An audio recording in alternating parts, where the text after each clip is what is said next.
Fi sforz biex ir-rundun ibejjed f'Malta u jiżdiedu n-numri ta' din l-ispeċi, BirdLife Malta poġġiet 10 kaxxi apposta biex dan l-asfur tal-passa ibejjed fihom.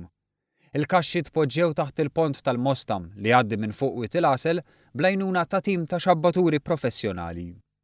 Il-kaxxi kellhom jitwaħħlu foli ta' madwar 35 metru biex jinħolqu l-kundizzjonijiet ideali sabiex dan l-asfur li jidher l-aktar bejn Marzu u Novembru jagħmel użu minnhom meta jbejjed.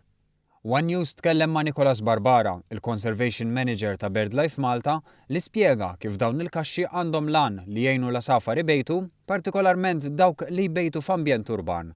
Kompla jgħid kif peress li dan it-tip ta' sfur għandu l-ħila li jidħol minn xaq żgħir, kellu bżonn dawn il-kaxxi apposta sabiex ikun jista' jbejjed. Kif qed tara il-pont tal-Mosta huwa pjuttost il-ġebel tiegħu għadu fi stat tajjeb, jiġifieri ma tantx hemm postijiet fejn dawn l-asafar ibejtu. Allura ddeċidejna li ngħinuhom billi nużaw kaxxi apposta.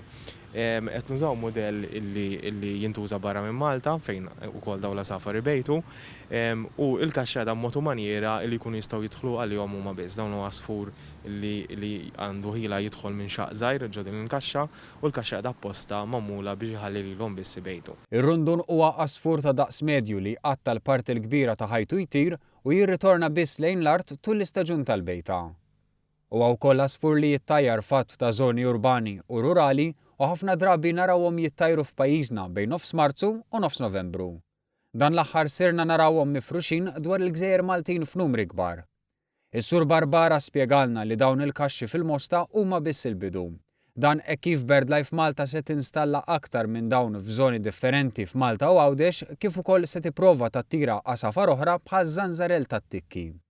Din il-ħidma tagħmel parti minn proġett li hu kofinanzjat mit-taqsima tar-regolamentazzjoni għall-asafar selvaġġi permezz tal-iskema ta' konservazzjoni ta' asafar selvaġġi.